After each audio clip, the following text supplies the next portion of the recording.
arqueologia bíblica, né?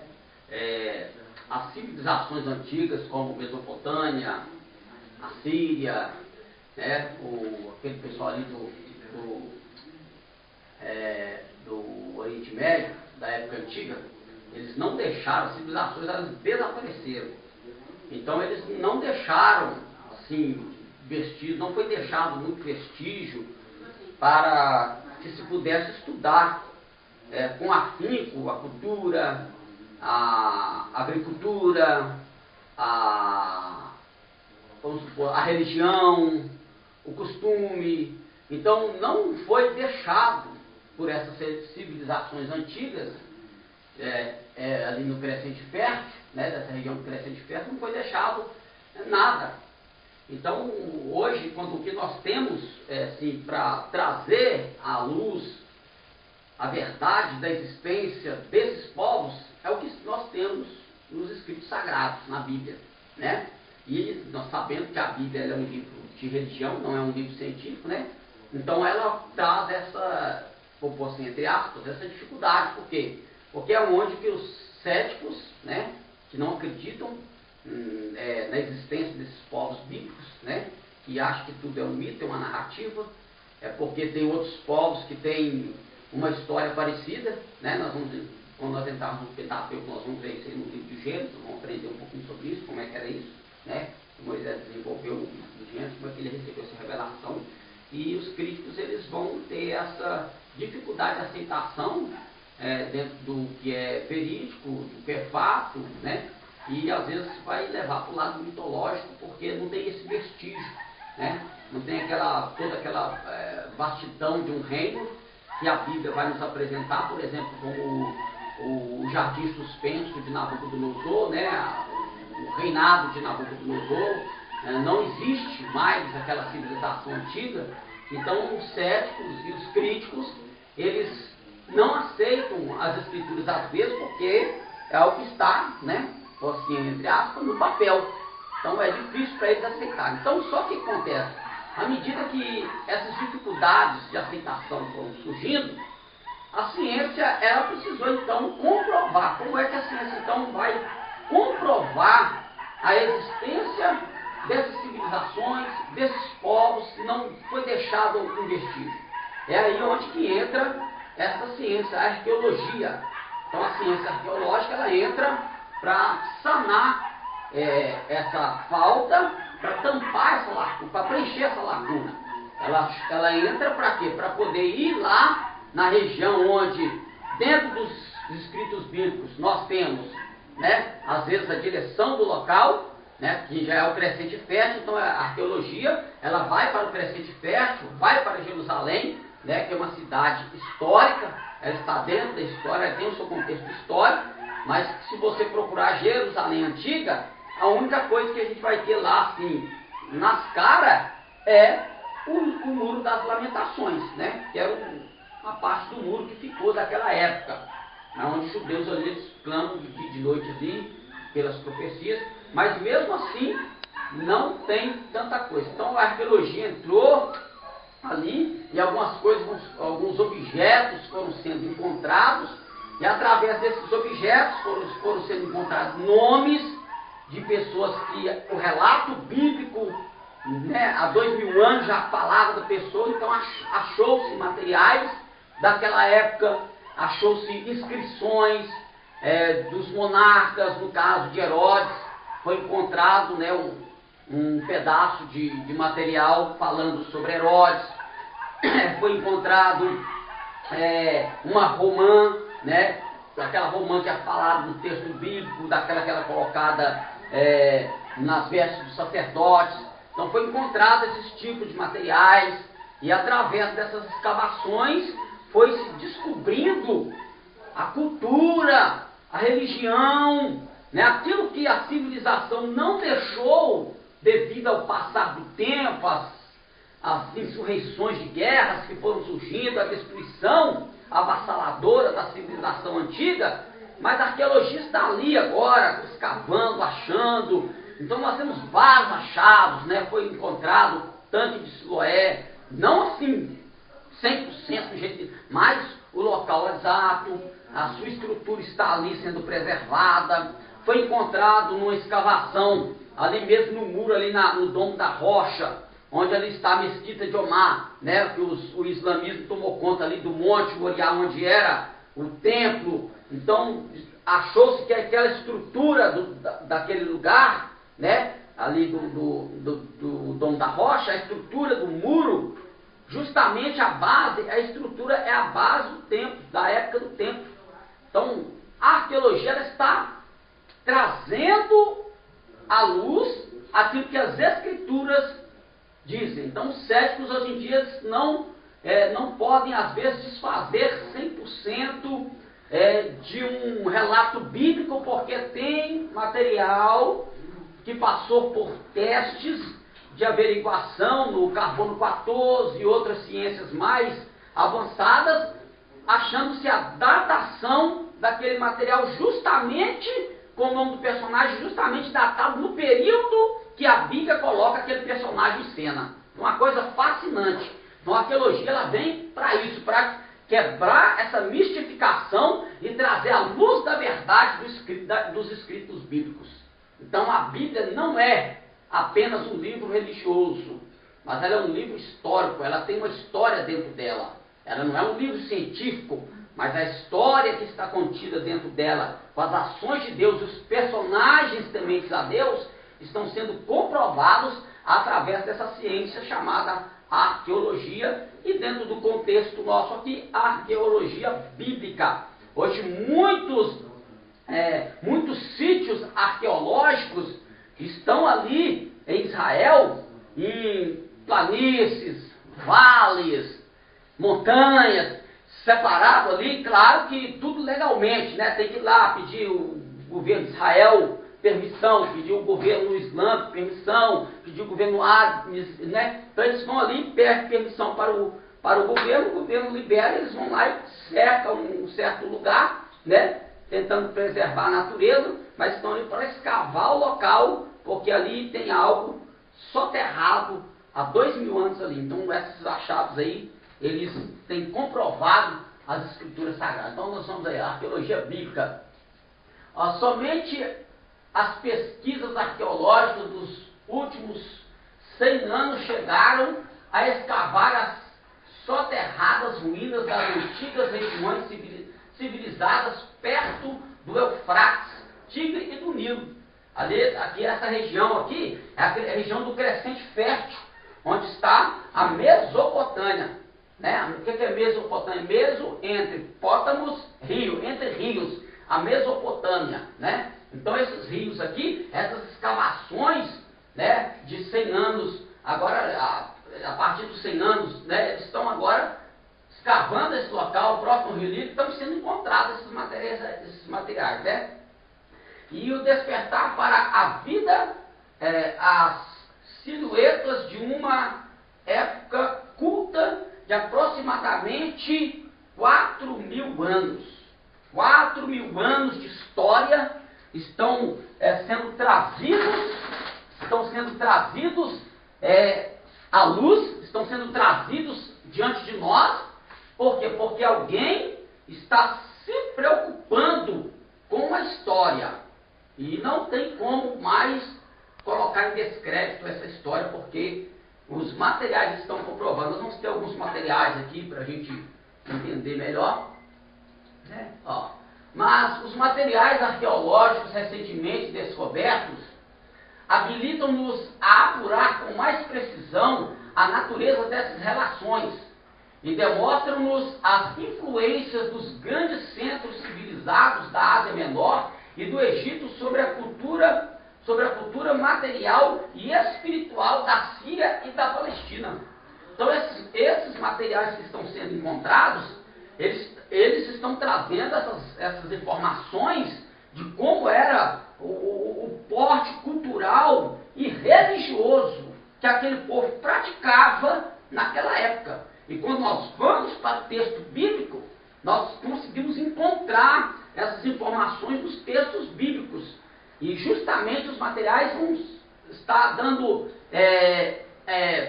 apoiando, né? Vão estar apoiando esta narrativa, trazendo à luz, corrobora com esta narrativa. Esses materiais eles vão corroborar com essas informações. E aí, o que acontece? Esses materiais eles têm que ser levados para museus e preservados. Eles não podem ficar em qualquer lugar, né? Porque senão pessoas podem, né? Pessoas céticas, muito bem, né? Pessoas céticas, não estou falando, mas pode acontecer, né? Fazer o caso lá que o sacerdote pagou o soldado para falar com os discípulos de Jesus, foi lá e roubou o corpo enquanto eles dormiam, sendo que não podia dormir, se dormisse ele perdia o carro e era perigoso perder a vida, porque tinha que manter em sentinela, né? Então ele mentiu, passou até por cima de uma lei romana, que ele mesmo tinha que preservar por ela, por causa de um dinheiro, por causa de uma mentira, para cair discreto. Só que a manifestação do poder de Jesus, através da vida dos discípulos, comprovava a ressurreição de Jesus. Então eles podiam falar o que eles quisessem, né? Inventou aquelas carochinadas. Por isso, hoje em dia, muitos judeus ortodoxos, eles não creem no Mashiach por esse motivo. Por esta falácia ter corrido, né, gerações, e muitos ortodoxos, judeus ortodoxos, eles não acreditam no Mashiach. Mas hoje nós temos os conhecidos como judeus messiânicos. Eles creem no Mashiach, eles creem na Brit Hadashah, na nova aliança, eles creem nela, creem nos que eles chamam de escritos nadarenos. Eles chamam de escritos nadarenos. Eles creem no Novo Testamento, né? Na Brit Hadashah, na nova aliança. Então, né? Mesma coisa, dentro do conceito deles também tem essa dificuldade. Mas Deus, ele vem usando a ciência para comprovar que verdadeiramente o nosso Deus, ele está no controle da história mais do que nunca, né? Mais do que nunca. Material de quanto tempo aqui? 4.000 anos. Hein? Material de 4.000 anos. Está ali preservado com as suas inscrições, os sinetes que os próprios monarcas às vezes usavam, sendo encontrados para comprovar a veracidade do texto bíblico. E se comprova a veracidade do texto bíblico, se comprova a existência do personagem, comprova a existência do criador do personagem, que é Deus. Então, né, isso é maravilhoso. Deus abençoe nosso irmão Euser hoje. É maravilhoso, né, saber disso aí, ó. Os especialistas da autoridade da teologia de Israel revelaram uma descoberta que contraria os argumentos sobre ausência de registro sobre Jerusalém fora da Bíblia. Trata-se de um bloco de pedra com uma inscrição de 2.000 anos de idade, onde se lê Jerusalém em hebraico. Essa pedra aqui, né? Não dá para ver muito bem, que esse projetor meu não é muito bom. Deixa eu ver se eu apagar a luz aí, vai ficar escura ali, né? Imagem ali, mas deixa eu ver. Aqui, ó, tá vendo? Ficou melhorzinho um pouquinho, tá escuro ali, mas não tem problema não.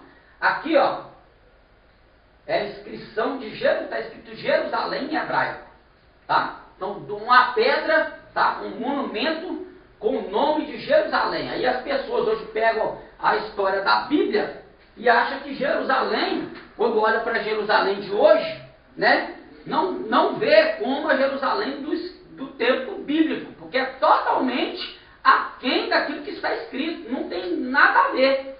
Tanto é que a gente até já falou disso aqui, né, de Jerusalém, né, hoje Israel não ter a sua capital como Jerusalém, mas como Tel Aviv. Tel Aviv nada a ver tem, né, com capital de Israel. A capital de Israel foi e será, querendo ou não, a ONU, ou seja lá quem foi que colocou lá a capital agora como Tel Aviv, a capital de Israel é Jerusalém, né?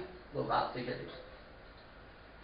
As inscrições cuneiformes, ou seja, aquelas escritas, né, de relevo, as inscrições cuneiformes encontradas em Mali, no Médio Eufrates, continham nomes bíblicos que situaram subitamente num período histórico as narrativas sobre os patriarcas, até então tomadas por simples histórias piedosas. Ou seja, eram apenas contos religiosos. Então, quando eles liam os materiais ou a Bíblia, Eles, mas é só um conto religioso, é um fato. Isso é religião, isso é um fato só, é questão só de fé. Não tem verdade nisso aí. Mas aí essa inscrição cuneiforme, ela traz o nome dos patriarcas. Alguns trazem o nome de Davi. O material que mais a gente vai ver que a arqueologia encontrou é o nome de Davi. No hebraico, no paleo-hebraico, o nome de Davi. Então, assim, coisa maravilhosa, né, para nós. Isso aqui é o cuneiforme, escrito cuneiforme, um pedaço, um bloco de pedra, né, até um pouquinho melhorzinho visível. Tá vendo os relevos? Isso aqui é uma inscrição. E aqui traz o nome dos patriarcas, né, traz o nome dos patriarcas, traz o nome de personagens bíblicos que, pelo o que nós já falamos aqui, né, pela tecnologia que nós temos avançada, carbono 14 e outra tecnologia mais avançada, tem a datação de quando é que essa pedra ela foi escrita nela, de que período que ela é. E datou-se no período dos personagens bíblicos. Os tabletes de argilas de Mari descrevem práticas de adoção e herança semelhantes à Bíblia. Fazem também menção a sacrifício de animais quando alianças entre povos são criadas. Esses tabletes também nos revelam nomes utilizados na época como Noa, que é Noé no hebraico, Noah é Noé, Abraão, Labão, Jacó, mencionado também as cidades de Naor, Gênesis capítulo 11, versículo 22 e 25, e Arã, Gênesis 11, 31. Então aquele material traz esses nomes aí, traz a região de onde Abraão saiu, aquele pedacinho de pedra, para você ver. E tudo da época. Então não tem como. Você pode olhar para a Bíblia e falar, eu não acredito, mas quando pega no algo material, e que a ciência diz, não, isso é daquela época, como é que o camarada vai falar que não é? Toma aí, Tomé. Né? Toma aí, Tomé. Toma aí, Tomé mesmo. Então não tem como desfazer, né? Pedras, pedra moabita ou estela é a pedra, tá? Ele colocou os dois nomes, mas a nomenclatura é a mesma. Pedra moabita ou estela de mesa é uma pedra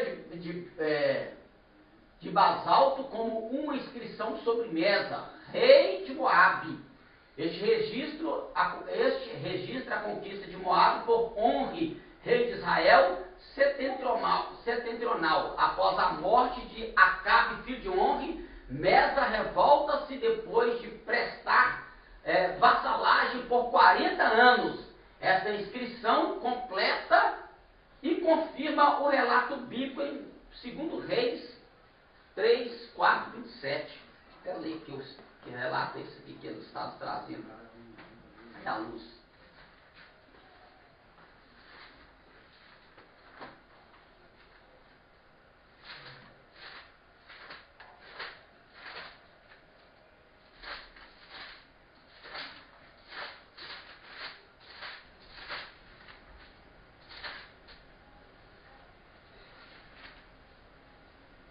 Segundo Reis 3, 4, 27.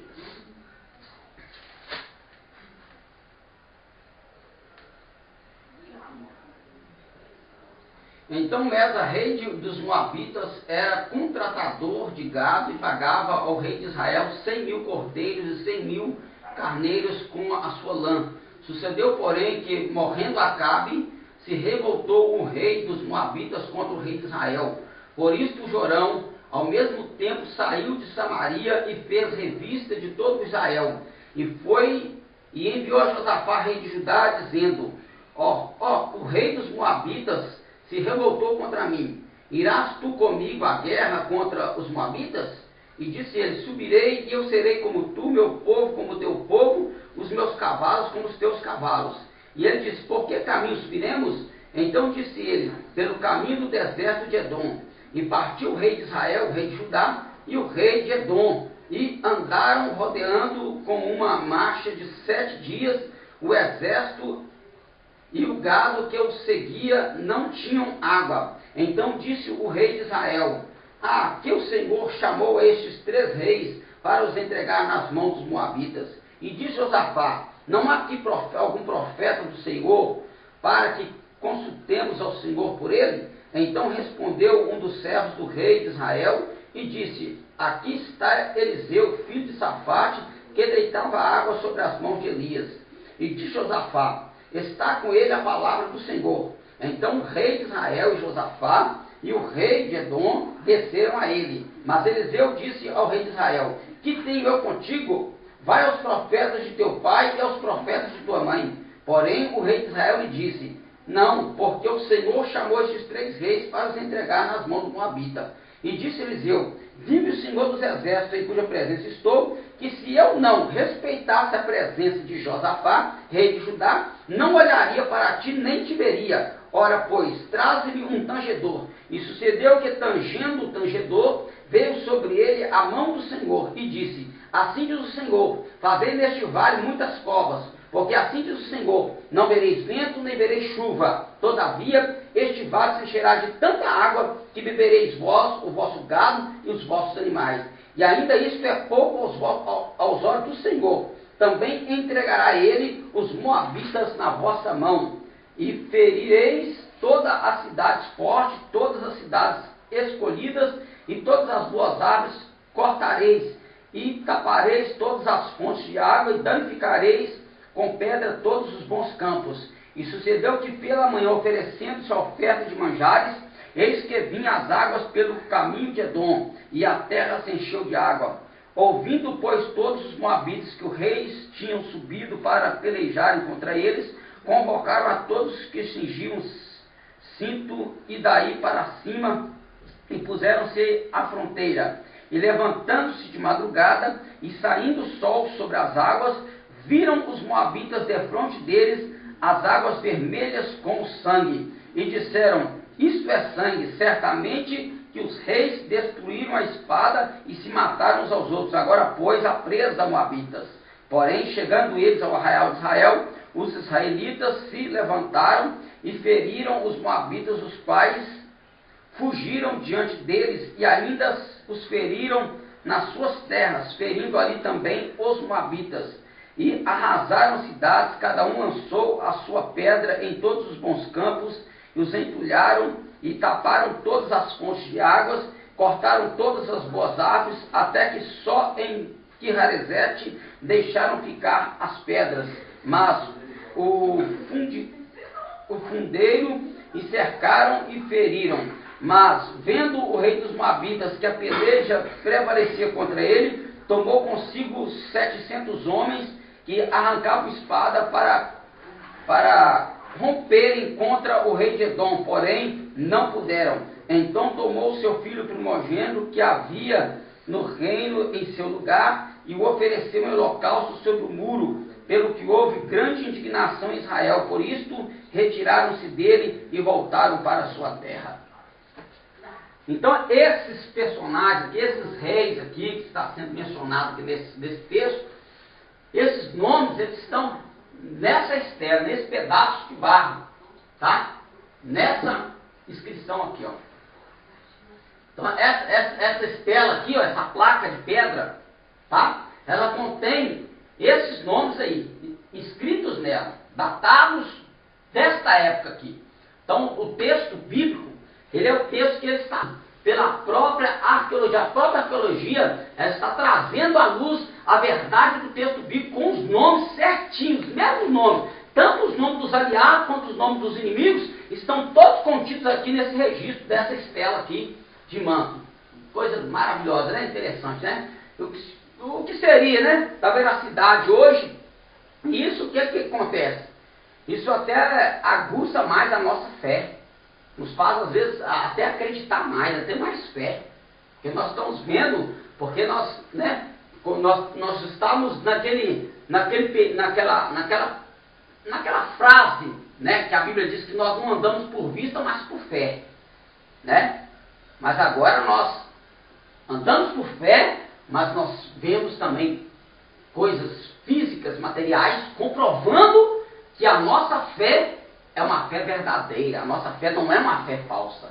Nós não estamos crendo num Deus mitológico, nós não estamos crendo em mais um Deus do panteão grego, Nós estamos crendo no Deus Todo-Poderoso, Criador dos céus e da terra, o Deus Elion, Deus Altíssimo. Nós estamos crendo nesse Deus único e verdadeiro. Louvado seja o seu santo nome. Então a arqueologia, ela está ajudando tanto a igreja a continuar, quanto a ela também ter materiais à sua disposição para provar que Jesus é Deus. E o próprio Deus, trazendo as suas revelações e iluminações, ele faz com que essa fé do homem venha crescer mais, né? Com certeza. Porque quando Tomé não creu, o que Jesus fez? Mais rápido possível, ele chegou até Tomé e falou. Tem uma página na internet, eu nem sei se é nessa página que eu tirei essas imagens, eu acho que é. A página diz assim, ó, o elaborador da página, ex-ateu. Porque através da arqueologia, ele passou a crer. Ouviu falar, leu a Bíblia, não acreditou, era ateu, mas quando foi para o material arqueológico e viu a datação, viu os nomes, viu a história, comparou com a Bíblia, aceitou Jesus como Salvador. E a página dele está assim, ex-ateu, arqueologia verdadeira. Olha para você ver, tá vendo? Um pedaço de pedra. Mas interessante, né? Claro que Jesus não estava falando disso aqui, né? Mas eu vou colocar lá, vou fazer um anacronismo, né? Mas se bem que não vai ser tão anacrônico assim, porque é da época, né? Jesus falou que até as pedras clamarão, né? As pedras clamando aí. Claro que Jesus não estava falando disso, mas eu posso, né, conjecturar aqui e falar, olha as pedras clamando. Se eles se calarem, as pedras clamarão, e as pedras estão clamando. Alguém está se convertendo porque um pedaço de pedra da época de Jesus com o nome de alguém foi encontrado e a pessoa, rapaz, então Jesus é verdadeiro, existe mesmo. Que coisa maravilhosa. E não é tipo assim, né? Não é coisa que a pessoa pôs hoje, é coisa que a pessoa colocou ali há 4.000 anos, né? Deu terremotos, guerras, derruba, fogo, passa cavalo, passa não sei o que, chuva, vento, mas o material está lá. E aí chega alguém, mata aquele território ali, começa a bater uma machadinha, devagarzinho, passando um pincelzinho, aí acha algo diferente, fora do relevo que ele está mexendo, diferente do relevo que ele está, e descobre que aquele material é algo diferente do lugar. E aí ele acha. Eu vi uma matéria de arqueólogos hídricos. Como assim? Eles estão entrando dentro do mar da Galileia, entrando no rio Nilo, fazendo mergulhos, estão achando, foi achada uma canoa usada pelos assírios, que eles usavam para poder carregar mercado, e quando eles chegaram no casco dessa canoa, a canoa preservada.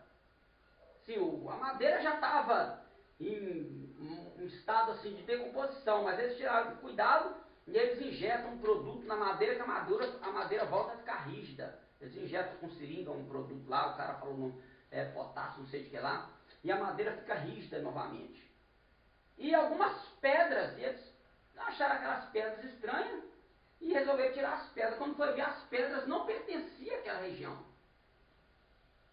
De onde que eles estavam trazendo aquelas pedras? Para que estava trazendo aquelas pedras? Será que é para construir algum altar? Então, fica essas indagações. Será que foi aquelas pedras que afundou aquele navio?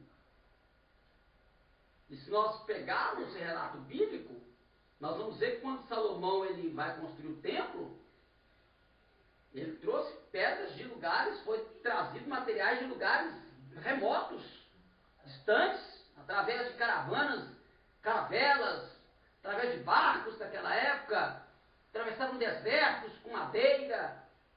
Acidentes podem ter acontecido naquela Com certeza. Com certeza. Deus é. Deus não se deixa sem testemunha, não é verdade? Não se deixa. A estela teria sido feita aproximadamente por volta de 830 antes de Cristo. A estela foi adquirida em Jerusalém pelo missionário alemão F.A. Klein, em 1868, encontrada em Dibon, a antiga capital do reino de Moabe, a 4 milhas do norte do rio Arnon, onde foi encontrada aquela pedra ali que a gente viu, com as inscrições dos nomes. Pôncio Pilatos, que coisa tremenda. Pôncio Pilatos foi o 5º governador da Judéia romana. Foi sob o governo de Pilatos que Jesus foi crucificado, Mateus 27:2. Ele foi nomeado pelo imperador Tibério César, né? Tibério César, na época, todo César era igual Faraó, nome. Faraó não é nome, Faraó é um título, né? César também é um título que se dava aos imperadores romanos, né? Tibério em 26, que é da Era Comum, tá? Da Era 26 depois de Cristo, da Era Comum. E retirado em 26 da Era Comum, e retirado do cargo por Vitélio, governador romano da Síria, em 37 da Era Comum, após abater alguns samaritanos do monte Gerizim. Existem diversas evidências da existência de Pilatos. Nós vamos ver aqui, ó. Pilatos é mencionado pelos historiadores Flávio Josefos, né, no livro aqui História dos Hebreus, que nós temos aqui, Filo, que também vai falar da história dos Hebreus, e Tácitos, que também vai falar da história dos Hebreus. Foram encontradas moedas cunhadas durante o seu governo. Moedas cunhadas durante o governo de Herodes, né? Durante o período de César. Lembra quando chegaram para Jesus e os discípulos, aqui, o seu mestre não paga imposto, por quê? Na verdade, Jesus pagava os impostos, né? Eles estavam cobrando os impostos.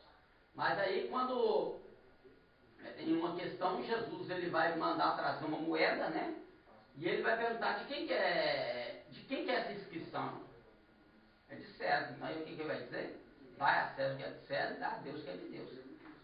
Então, uma moeda com a inscrição, porque tinha esse costume. O monarca ele mandava fazer a sua imagem nas moedas. E o Herodes não foi diferente. Ele mandou fazer uma moeda com a sua inscrição, com a sua esfinge. E foi encontrada essa moeda em 1961. Foi encontrada em escavações em Cesareia uma pedra dedicatória que confirma a existência de Pilatos. Aqui, ó. Aqui, ó. Tiberian. Então, aqui é o nome Pilatos. Então, o nome de Pilatos está num pedaço de pedra. Tibério César e Pôncio Pilatos. Comprovando onde que foi encontrado. Qual era a comarca de Pilatos? A Judéia. Ele era governador da Judéia. E foi justamente no território da Judéia que encontrou esta pedra. Com o nome do imperador e o nome do governador.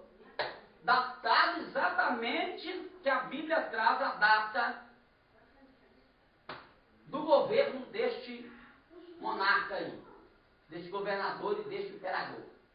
Um trecho de pedra minúsculo, extremamente datado do período do rei Davi, foi descoberto em escavações feitas em Jerusalém esta semana. Ou seja, isso aqui é quando eu tirei o material, acho que aqui foi em 1900 e alguma coisa, esqueci, olha a data lá.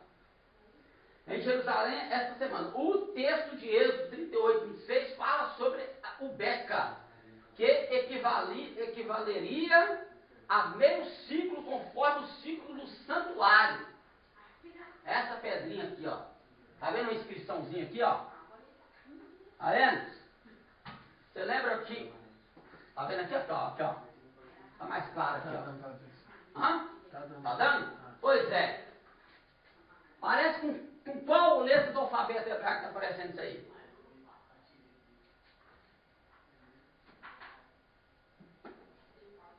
É um T ali. Nós temos dois T's, certo? No hebraico, lembra, né? Nós temos o Tav. E aquele ali é qual? Olha lá. O T. É isso mesmo, está aparecendo aqui.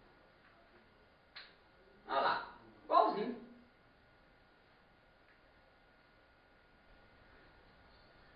E o período que foi achado isso aqui? De qual período? O período do Êxodo. Da construção era o material usado, era a moeda usada para pagar, comprar o sacrifício, para comprar os animais para o sacrifício. Então aí, a arqueologia encontrando aí, ó, pra você ver, já olha para onde que a arqueologia já está nos arremetendo. Lá para o sacrifício. Lá para o sacrifício. Então não tem como desfazer. O arqueólogo Eli Shukron, que dirigiu as escavações em nome da autoridade de antiguidades de Israel, explica que esta beca era uma medida de peso do período do primeiro templo, usado por peregrinos para calcular seu imposto de meio shekel antes de subir ao monte do templo para fazer sacrifício. Ele pagava esse imposto para subir no templo e era aquela beca, aquela moedinha lá, aquela pedrinha lá. E aí, comprovando mais um material físico, comprovando a existência do nosso Deus e a veracidade das Escrituras. Deus abençoe nosso irmão Fernando. Maravilha, hein? Outra impressão de selo revelada em 2018 traz o nome de um dos mais importantes profetas do Antigo Testamento, o profeta Isaías, conhecido como profeta messiânico. Acredita que originalmente dizia Isaías, o profeta, mas como falta uma letra no final, não está claro se ela realmente se refere a um nome pessoal, se era um nome pessoal ou se era um adjetivo, um apelido que alguém estava colocando, era o nome da pessoa mesmo, mas por causa de uma letra, mas como o arqueólogo, quando ele encontra um material sobre a escrita, aí ele vai procurar um linguista, para que esse linguista ajude ele a reformular, recuperar esse material e terminar o material. Porque o linguista ele sabe qual o pedaço da letra que está faltando.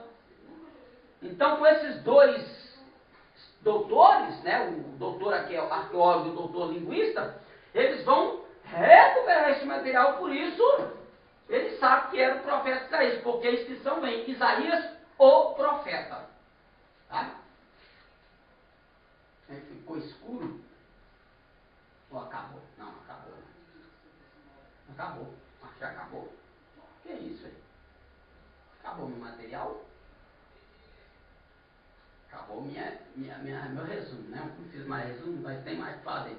Então você está vendo que a arqueologia bíblica, ela... A arqueologia bíblica, ela não pode ficar de fora do nosso contexto. Se nós, qualquer matéria ou ciência, que ela pode corroborar com a história do texto bíblico, ela é válida. Então as pessoas hoje em dia, elas não se preocupam com isso. Né? Não há aquela preocupação com o texto bíblico em si, assim, da sua veracidade. Nós não podemos olhar para a Bíblia Sagrada, claro, eu vou sempre frisar isso, que a Bíblia ela não é um livro científico, é um livro religioso, mas ela tem um contexto histórico, ela fala de pessoas reais, ela fala de acontecimentos verídicos, e os historiadores são os responsáveis por pesquisar acerca desses materiais, são através desses materiais arqueológicos, desses achados arqueológicos ou não, por quê? Porque os achados da gruta de Qumran, aqueles materiais da gruta de Qumran que foram achados, que são os pergaminhos, papiros que foram encontrados, eles não foram encontrados por arqueólogos. Eles foram encontrados por pastores beduínos, que estavam ali apacentando. Caiu num buraco lá, só que quando ele caiu, ele tinha um vaso cheio de pergaminho, pegou aquilo, levou para o mercado e começou a vender no mercado. E um estudioso passou, viu aquilo na mão dele, quando foi ver, era um material que comprovava a veracidade da escritura. Então ele comprou aquele material daquele beduíno, pagou ele para levar onde foi, e agora hoje é um sítio arqueológico, onde eles estão lá procurando, e outros materiais mais foram encontrados. Até os livros apócrifos estão dentro dessa lista desses materiais encontrados. Então a importância aí da arqueologia, ela vem para fazer isso, ela vem para apoiar o nosso argumento.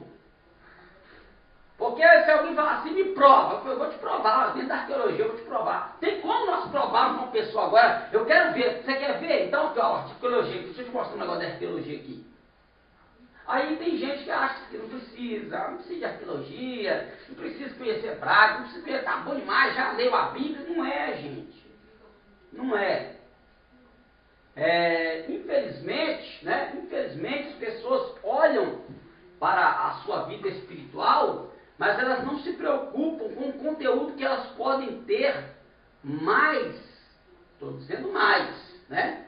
Quando ela vem para aquilo que está no passado das Escrituras, né? Tanto dos materiais, pergaminhos, papiros e códices, quanto no que é arqueológico. Se tem um pesquisador bom, que você pode, às vezes, assistir os vídeos dele, é o Dr. Rodrigo Silva. A parte arqueológica, tá?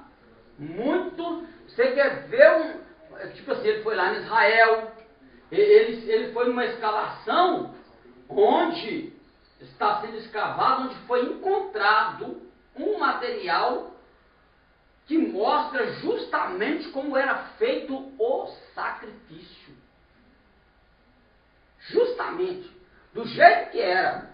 A vala onde o sangue escorria, o altar onde o animal era degolado, aí mais à frente tinha o altar onde o animal era queimado ou cremado, e mais à frente, justamente no local do fato bíblico, um pouco mais à frente nessa escavação, eles encontraram uma pedra. E essa pedra estava em cima de um altar. Mas e aí? O que tem isso? Aí ele nos fez lembrar de onde é que tem isso na Bíblia. Quando Jacó estava indo para a casa do seu tio Labão no deserto, que ele pega uma pedra por cabeceira e quando ele deita ele tem uma visão. E ele viu uma escada e os anjos subiam e desciam. Ele pega a pedra que ele tomou por cabeceira, faz um altar, unge a pedra e diz: este lugar não é outro lugar senão a casa de Deus.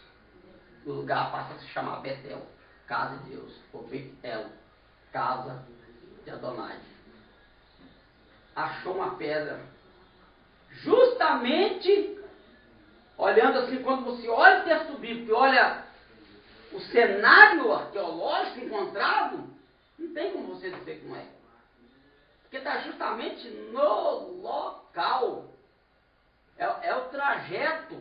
Claro que está sob uma escavação subterrânea, mas o local está lá.